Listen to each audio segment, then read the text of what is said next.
So this video is going to cover the setting as well as some of the species of Colonial Born and what we're going to cover in the initial launch. So to start with, before I get too deeply into concepts of theming and whatnot, I'm going to do just a little bit of a retrospective on the timeline of the setting so that we know kind of where we come from.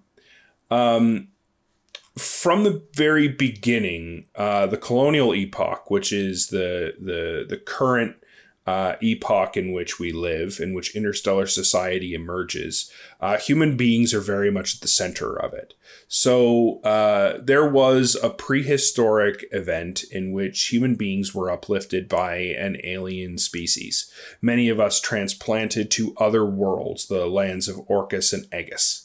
And these two independent colonies created two divergent tracks of evolution for the humans. The people of Earth and our established history are not aware of this incident. It would have occurred in our Neolithic past.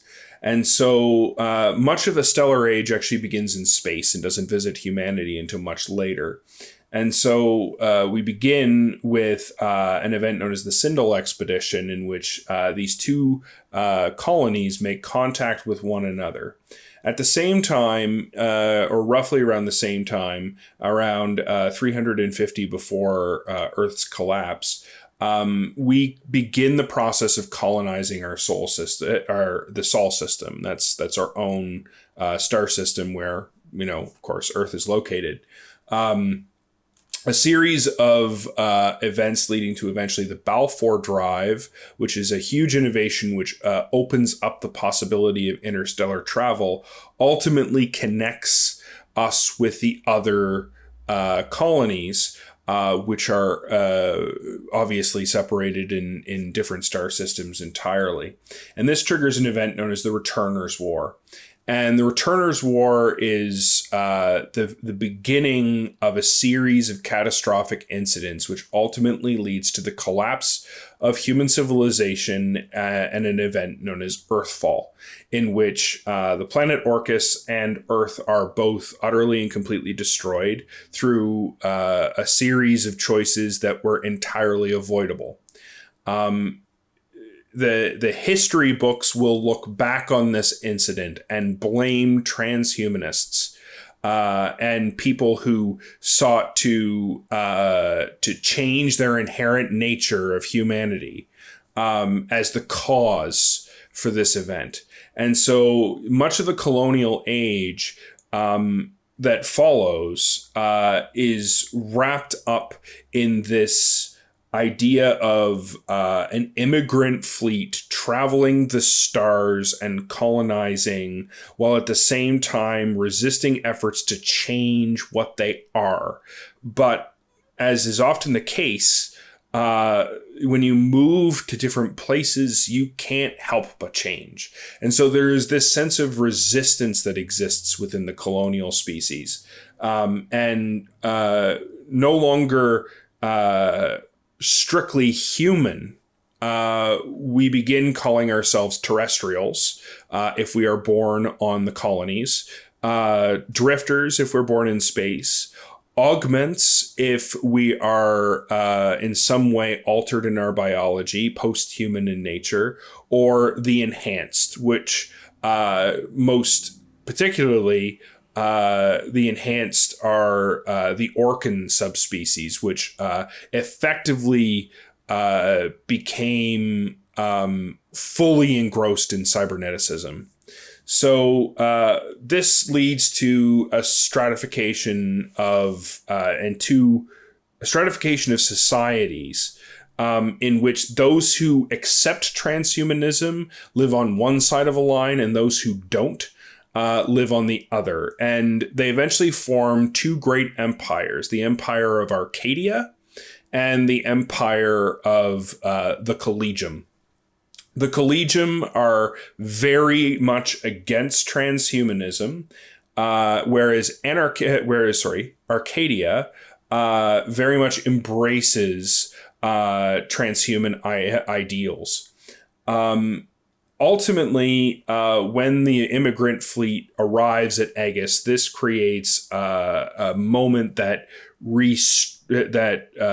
begins what we consider to be kind of like the modern era, in which most of the events or stories start to take place. At this point in time, humanity has not had an extraterrestrial contact. We've not met another sentient species in space. But through this conflict and ultimately the arrival of a series of other encounters in deep space, we see the slow collapse of the Collegium and Arcadia as societies, and then the emergence of what is my preferred historical setting, which is the hegemony core. So this occurs through an event beginning with the Rapturous Decree, in which the Arcadian God Emperor decides to turn all of his people against one another, and an effort to achieve some degree of religious adulation in order to support him and his primacy.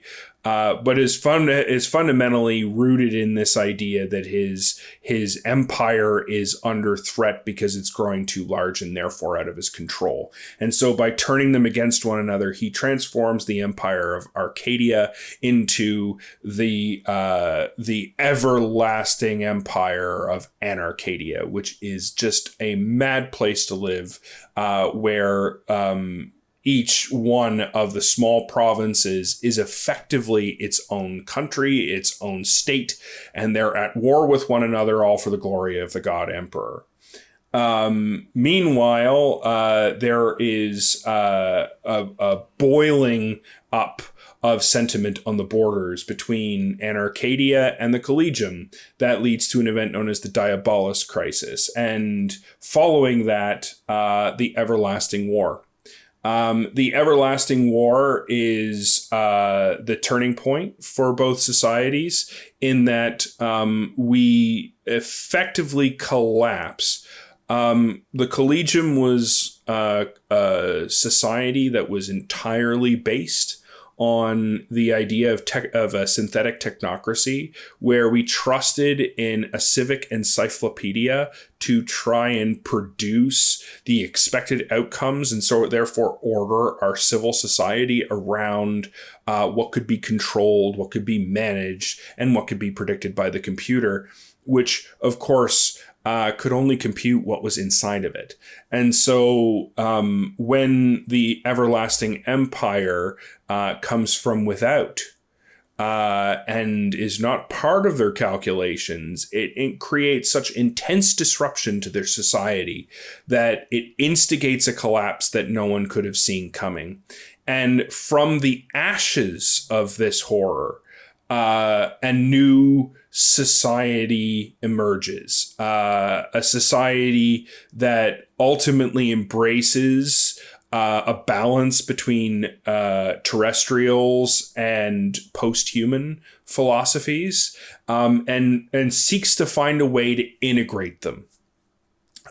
This is the centerpiece of our setting. It's a time in which posthumans are now starting to be let into society. Those posthuman outcasts who had been originally sent off to fringe colonies, who came back to fight in the Everlasting War, were named turncoats. These turncoats ultimately integrate into the hegemony core and become vital members of their society. And the confidence that's associated with some of the new technological innovations that facilitate greater and greater forms of exploration ultimately provide a means for which the turncoats can go out and to explore. So to understand what colonialism is at its heart, and what the terrestrials are as a species, is to understand that we are effectively overcoming some of our long-held beliefs about what defines humanity as a species, And we're beginning to understand that at our most basic level, what we are innovators, inventors, industrialists. And so we embrace this concept of exploration and exploitation, which ultimately leads us into conflict with other alien species that we encounter as we start spreading out. The first of the alien species that we encounter is ultimately the Molochans. This is a discovery during the Everlasting War. And then when the turncoats begin their ranging, a historic event in which more alien species are encountered than in any single other mission, that's when we introduce the Salazzari. So let's first examine some of the general designs that we have for the human species, the terrestrials. So here's some really extremely basic old artwork that we're using for the development of the hegemony corps and their officers. So we have some basic terrestrials who are going to make heavy use of armor, and they're going to be able to explore extraterrestrial environments only through facilitated use of this armor. The turncoats will be much more sparse because they're able to rely on their powers. They're able to rely on thaumaturgy in order to be able to give them an edge in extraterrestrial environments. But generally, we try to consider the terrestrials as being a very armor-oriented and weapon-oriented species, and the posthumans will not be in the initial launch, but will be one of the very first to come afterwards. They are very much tied into this idea of sparse, power-oriented defense and the ability to be able to move quickly and do so without restriction. Past this, we can then look at some of the other alien species. So starting first with some of the Orcans, we can see just how far humanity's gone with cybernetics. So the Orcans are a terrible example of what not to do when your planet and your colony collapses. So the Orcans have effectively embraced this idea that in the darkness and coldness of space, it's best to be augmented or enhanced to protect yourself from it. And so what they've done is they've created a kind of incubation system where staying on their ships, they never really colonize other worlds. Staying on their ships, they isolate their children and feed them immunocompromising drugs so that they can ultimately then begin the process of implanting high-end cybernetics. This is socially isolating for children. It separates them from other members of their own castes. They really don't socialize until they're much older and have undergone the process through adolescence of augmentation, of enhancement, and then they're able to join, unsociable as they are, a greater society that it feels sort of emancipated from death. Through a process of enhancement, these creatures, or I should say these people, have found ways to preserve themselves almost indefinitely. And this is incredibly dangerous when you have essentially no social skills of any kind, no sense of empathy that is established by working with other people, and then a general childhood rooted in the fear of the unknown. And then you go out and you're emancipated from death, freed from it, and out you go into the world, and the only thing you need to do to survive is to claim more parts. So they become reaving and death defying. They see it as they're a deeply capitalist society because their body parts are things to be sold and exchanged. And so when they go out there, they see themselves as paying death for their inability to die. Basically, that they owe a debt to mortality, and that debt needs to be paid in blood. The Orcans are going to be featured fairly heavily in some of my early campaigns. They're very difficult to build because mechanics and cybernetics are very complicated in terms of the roots of the game. So we're going to see that mature probably sometime into year 2. The Molochans are a very different species. First encountered during the Everlasting War, the Molochans are natives of the planet Molochan. They themselves have no concept of language. So the Molochans are from a world that has an extremely intense and energetic biosphere. There is a tremendous amount of bioelectricity available. And so they don't necessarily need to digest. They don't need to respirate because they're able to consume a sufficient amount of energy to sustain their bodies from the local environment, which is why they have these large, almost headdress-like tendrils which come out of the back of their head, because this encourages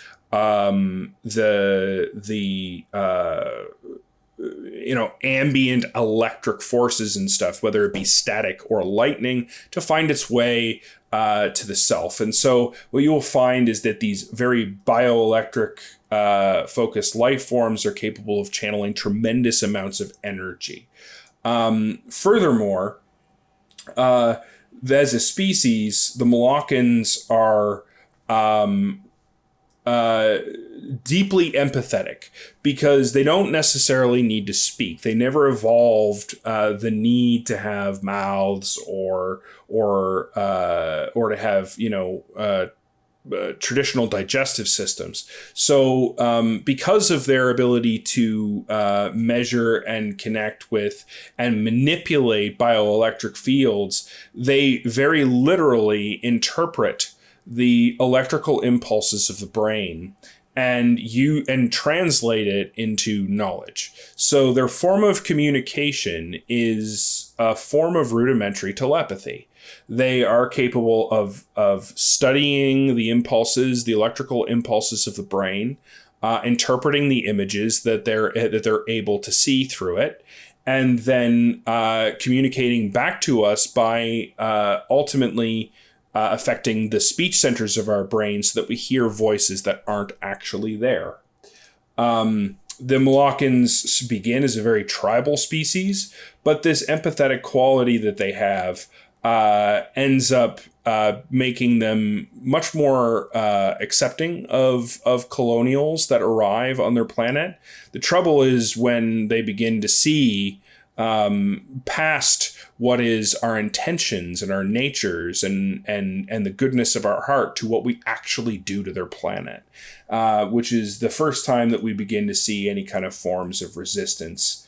The Molochans are very thaumaturgic people, and their play style is very rooted in a combination of high magic and martial arts.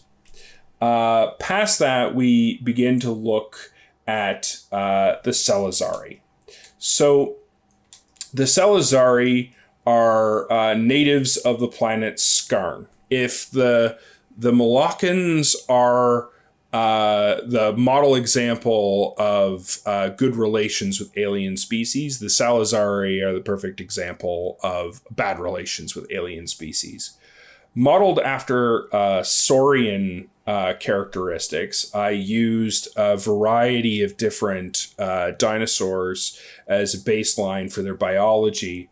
They evolved in a planet where the amount of resources that were available were scarce, and so they developed a very an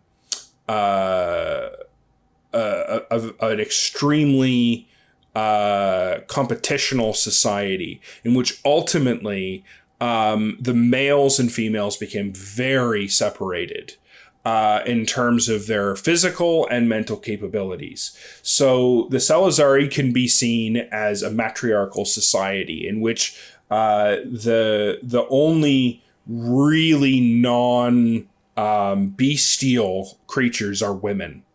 And so here we have Salazzari Dominant, who is the head of her caste.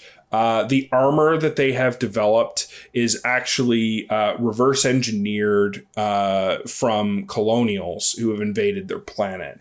And as you can see, many of the characteristics of Salazzari are shared with that of dinosaurs. They have head crests and tail hammers, which are consistent with some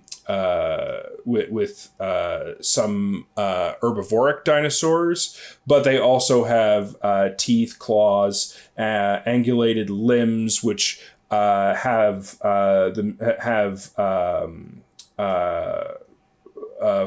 four-digit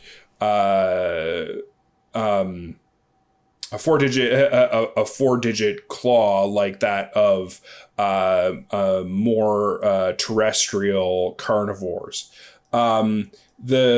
The foundational issue with most Salazzari is that they require a lot of thermal management because being from a planet in which there's a tremendous amount of heat, like most desert species on Earth, a Salazzari is going to need thermal management in the cold of space. They're going to need the extra amount of heat.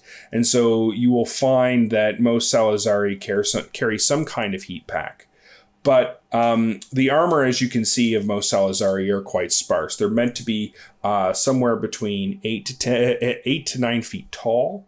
And some of the species are more heavily armored than others. So here's an example of a Salazzari shield warden.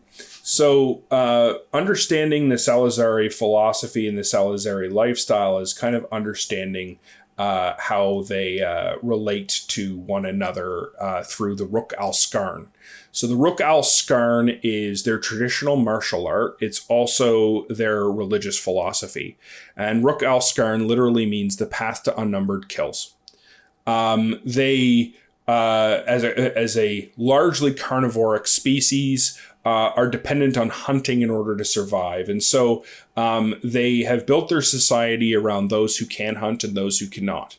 And so the youngest of the dominants, when they first arrive, or when they first achieve an age where they can begin to hunt, they are given the Raznisa, which is the term for the weak skin or armor. They're given armor. And the goal of the Ruk al Skarn is through each of the phases or spheres of study, they are meant to shed the weak skin in order to demonstrate their dominance. And so we move from a Salazzari shield warden who is very heavily armored through the Salazzari grenadier, who is partially armored and has stripped away certain parts because of their inherent confidence in battle, to ultimately arriving at the Salazzari dominant, which is the highest member of their caste. The only member of their caste who is not necessarily in their hierarchy of their structure, but is equally who is equally under armored would be the shamans, who right from birth begin the process of afflictions and alchemies and the studies of plants and things. And they are the spiritual leaders of the Salazzari caste. So when the Salazzari were first encountered by the turncoats, it was a disastrous first contact. The Salazzari were able to get a hold of the technology of the Terrestrials and were able to reverse engineer it because they're very good at salvage. And so through a process of reverse engineering, figuring out the utility of a lot of this technology, they were able to find ways to get themselves into space, overtake a number of hegemony core vessels, and they have slowly over time created a small empire for themselves. The Salazzari see it as their goal. As a society, there are those who don't, who have integrated into interstellar life, but generally the larger acts of the Salazzari tribes, the tribes of Skarn, seek to dismantle the core and try and break down the structures of terrestrial society and civilization. They see it as their role to break us down, whereas the Molochans see it as their role to integrate with us and hopefully improve our spiritual capacity. As is always the case, it's not a monoculture. There are people who are variants. Many Salazzari have gone on to participate in various forms of commerce. Some of them to turn into mercenaries, and some of them have imprinted on humans and have accepted roles in colonial life. Likewise, there are Molochans who resist colonial interference in the Downs. The Downs are the places where humans have set up small settlements. We call them Downs because we drop down from the skies and we assemble on one of these Downs. And this is where, especially across Molochan, most of the conflicts are had. From the areas of the Duskland Downs all the way through to the downs of the sunlit lands. There's many different settlements that are set there for different purposes, but it's largely the activity of local commerce that decides what the relationship is with those people. And in the case of the Molochans, it seems to be that most of the conflict happens on their own planet, whereas those Molochans who choose to leave have embraced to some degree what interstellar life means for them.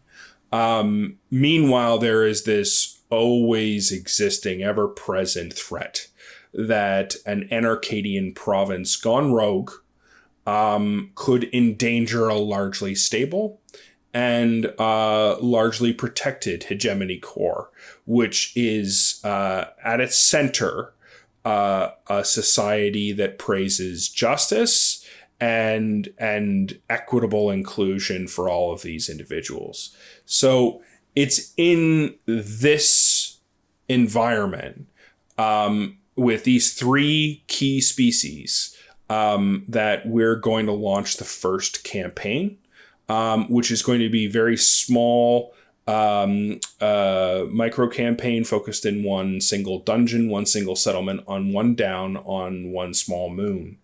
After that, we will begin to explore the Posthumans and the Orcans. And with any luck, we'll be able to introduce yet another one of the species the turncoats encountered. But for the time being and for the year forthcoming, I am going to be focusing on producing these creatures, these characters, and making sure that they are fully integrated inside of the game. So what you can expect to see is at least 2 versions of each of these species that will be available free in the launch. The Colonials need quite a bit more work than the Salazzari or the Molochans, but there's also work that needs to be done for resin stacking and whatnot for the 3D prints. In addition to that, I'm going to be using some of these models for some of the baseline art that's going to be included in each of the games. And of course, there's also going to be profile art that's available for each of the species as well. So moving forward on next steps, there is art to be yet developed. Specifically on the Colonial side, you're going to necessarily have to see much of that. There's also going to need to be a lot of art that's created to support things like armor and weapons.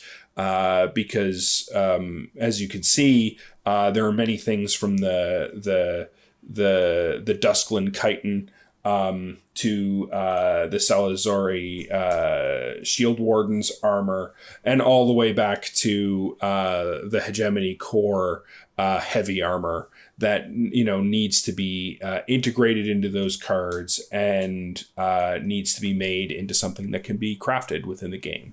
So I hope this is a good primer and a good introduction to the setting of Colonial Born, and I hope you've enjoyed it.